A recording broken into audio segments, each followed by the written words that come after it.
तर मोदी ठाण्यात येणार असून मुंबईतल्या मेट्रो 3 पहिल्या टप्प्याच्या उद्घाटनासह ठाण्यातल्या इतर उपक्रमांचं उद्घाटनही करणार आहेत। याबद्दल बोलणार आहोत। विनय म्हात्रे आमचे प्रतिनिधी आहेत थेट ठाण्यातनं। विनय, अतिशय भरगच्च अशा स्वरूपाचा कार्यक्रम आहे आणि अनेक योजना, पायाभरणी असा जवळपास 32,800 कोटींचे जे प्रकल्प आहेत ते एकीकडे लोकार्पण होत आहेत। काय अधिक माहिती?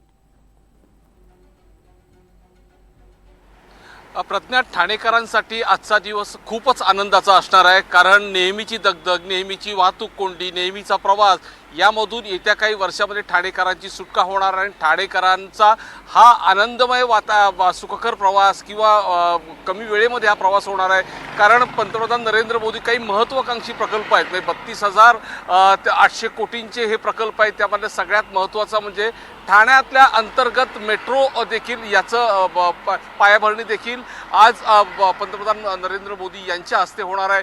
तब्बल 1,200 कोटी रुपये खर्च करून ठाणे महानगरपालिका हा प्रकल्प उभा करतोय। 6 डब्यांची ही मेट्रो असणार आहे।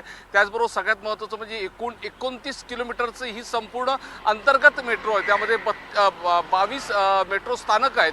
त्यामुळे अंतर्गत जो ठाण्यातला वाहतूक कोंडीचा प्रश्न हा यामुळे सुटणार आहे। दुसरं, जर मुंबईकडून ठाण्याकडे यायचं असेल किंवा घोडबंदरकडे जायचं असेल तर तो प्रवास नकोसा वाटतं, कारण 2.5-3 तास 4 तासाचा हा प्रवास फक्त मुंबई ते घोडबंदरपर्यंतचा हा होत होता।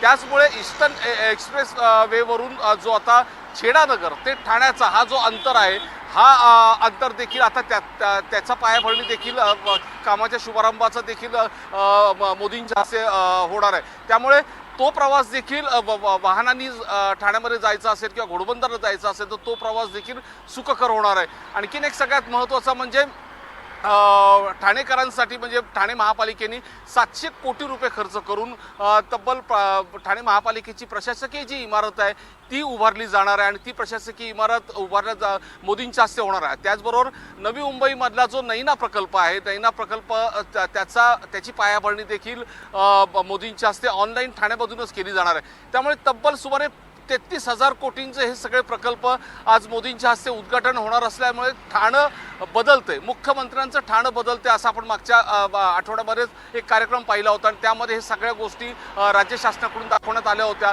त्याच पद्धतीने आता ठाणं कसं बदलतं हे देखील आता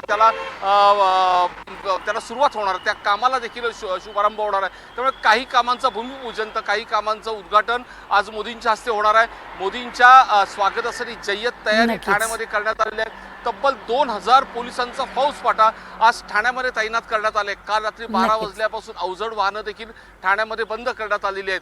वरिष्ठ अधिकाऱ्यांची एक फौजफाटा देखील आज ठाण्यामध्ये तैनात करण्यात आली। त्यामुळे आजचा हा दिवस खऱ्या अर्थाने ठाणेकरांसाठी महत्त्वाचा ठरणार आहे। नक्कीच, तुर्तास धन्यवाद विनय या संपूर्ण सविस्तर माहितीसाठी।